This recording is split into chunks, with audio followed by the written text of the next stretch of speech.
आज हम एक काफी जरूरी सामाजिक विश्लेषण पर बात कर रहे हैं। इसका नाम है तलाक और घर बैठी बेटियां, एक सामाजिक विवेचना। जी। और ये दो ऐसे मुद्दे हैं, मतलब बढ़ते हुए तलाक और बेटियों का शादी के बिना घर पे रहना, जो आजकल काफी सुनने में आ रहे हैं। हाँ बिल्कुल। और जैसा इस विश्लेषण में बताया गया है, ये दोनों मसले सिर्फ अलग अलग परिवारों की कहानी नहीं है, ये कहीं ना कहीं जुड़े हुए हैं और पूरे समाज पर असर डाल रहे हैं। सही हाँ। तो चलिए इस विश्लेषण को जरा खोलते हैं। शुरुआत करते हैं तलाक से। इसमें एक बहुत अहम बात कही गई है कि इस्लाम में तलाक की इजाजत तो है, पर इसे अबगजुल हलाल कहा गया है, यानी हलाल चीजों में सबसे नापसंदीदा। ये अपने आप में एक गहरी बात है। तो सवाल ये उठता है कि स्रोत के मुताबिक ये नापसंदीदा अमल आजकल इतना आम क्यों हो रहा है? देखिए, स्रोत कई वजह बताता है। एक बड़ी बात जो सामने आती है वो है रिश्तों में सब्र, मतलब बर्दाश्त की कमी। अच्छा, जरा सी बात हुई नहीं कि रिश्ते एकदम टूटने की कगार पर आ जाते हैं। फिर सोशल मीडिया और बाहरी लोगों का जरूरत से ज्यादा दखल। हाँ, ये भी एक बड़ा फैक्टर है आजकल। बिल्कुल, वो भी रिश्तों को बिगाड़ रहा है।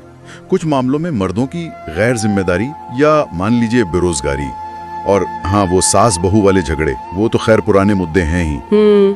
और कभी कभी लड़कियों की तरफ से भी, मतलब थोड़ी नासमझी या कह लें कि ईगो, वो भी हालात खराब कर देती है। यानी कोई एक सीधी वजह नहीं है, कई चीजें मिल जाती हैं। जी बिल्कुल, कई फैक्टर्स हैं। और इसका नतीजा ये सिर्फ दो लोगों का अलग होना तो है नहीं, जैसा कि ये विश्लेषण भी कह रहा है। नहीं, बिल्कुल नहीं। ये तो पूरे खानदान को हिला देता है। बच्चों का मुस्तकबिल सोचिए। हाँ, परिवारों की इज्जत, समाज का जो ताना बाना है, वो सब मुतासिर होता है। मतलब एक फैसला और असर कई जिंदगियों पर। सही। अच्छा, अब आते हैं दूसरे मसले पर, जिसे स्रोत ने घर बैठी बेटियां कहा है। जी। ये भी एक ऐसी सच्चाई है जो बहुत से घरों में दिखती है, चाहे वो तलाक के बाद घर आई बेटी हो या वो जिसकी अभी शादी नहीं हो पा रही। तो इसके पीछे क्या वजह बताई गई हैं? यहाँ भी कई परतें हैं। दहेज की मांग तो है ही एक बड़ी रुकावट। वो तो है। फिर लड़के वालों का रवैया, कभी लड़की के रंग रूप को लेकर, कभी उसकी तालीम मतलब पढ़ाई लिखाई को लेकर अजीब सोच। जैसे कभी ज्यादा पढ़ी लिखी लड़की से कुछ लोग क्या कहते हैं, डरते हैं या हिचकिचाते हैं, तो कभी सिर्फ खूबसूरती ही पैमाना बन जाती है। अच्छा। लड़कों का खुद का सेटल ना होना, बेरोजगारी, ये भी एक वजह है।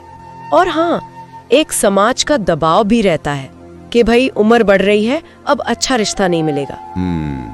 ये तो बहुत मतलब एक तरह से मायूस करने वाली तस्वीर है। और स्रोत बताता है कि इसका अंजाम लड़कियों के लिए क्या होता है। मायूसी, जहनी तनाव, समाज के ताने। हाँ बिल्कुल, जिंदगी बस एक इंतजार बन जाती है। और जैसा इसमें कहा गया है, ये एक चुप दर्द है जिसे अक्सर अनदेखा कर दिया जाता है। चुप दर्द, सही। तो फिर इन सब चुनौतियों के बीच ये विश्लेषण कोई रास्ता भी सुझाता है, कुछ जिम्मेदारियां बताता है। हाँ, कुछ ठोस सुझाव दिए गए हैं। सबसे पहली बात तो ये कि निकाह यानी शादी को सादा और आसान बनाया जाए। हाँ। मुश्किल रस्मों का बोझ न हो और तलाक को वाकई में आखिरी रास्ता समझा जाए, पहला नहीं। ठीक है। दूसरी बात, रिश्ते तय करते वक्त दौलत या रंग रूप से ज्यादा अहमियत दीनदारी और अखलाक मतलब कैरेक्टर को दी जाए। तीसरी, दहेज का लेन देन वो तो पूरी तरह बंद होना चाहिए। बिल्कुल। चौथी बात, पढ़ी लिखी लड़कियों को बोझ ना समझें, उनकी इज्जत करें। पांचवी, तलाकशुदा महिलाओं से शादी को कोई ऐब ना समझा जाए। ये जरूरी है। जी, बल्कि इसे एक नेक काम की तरह देखा जाए। और आखिरी में समाज में मिलकर ये सोच बनानी होगी कि निकाह आसान बनाओ, एक मुहिम की तरह।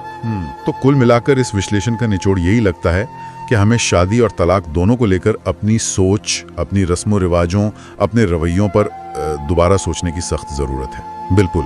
और ये विश्लेषण हमें कुछ सवाल खुद से पूछने पर भी मजबूर करता है, जैसे क्या हम वाकई महिलाओं को वो मकाम, वो इज्जत, वो हक दे रहे हैं जो मजहब ने उन्हें दिया है? कहीं ऐसा तो नहीं कि हमने अपनी ही बनाई रस्मों से शादी जैसी खूबसूरत चीज को मुश्किल बना दिया है? सही बात है।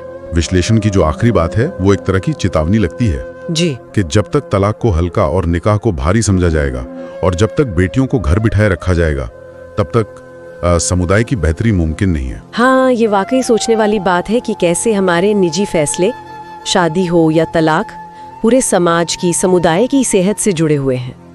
तो शायद इस बातचीत के बाद ये सोचने का मौका है कि हम सब अपनी सोच या अपने अमल में ऐसा कौन सा छोटा सा बदलाव ला सकते हैं जो इस बड़ी तस्वीर पर एक पॉजिटिव, एक मुस्बत असर डाले।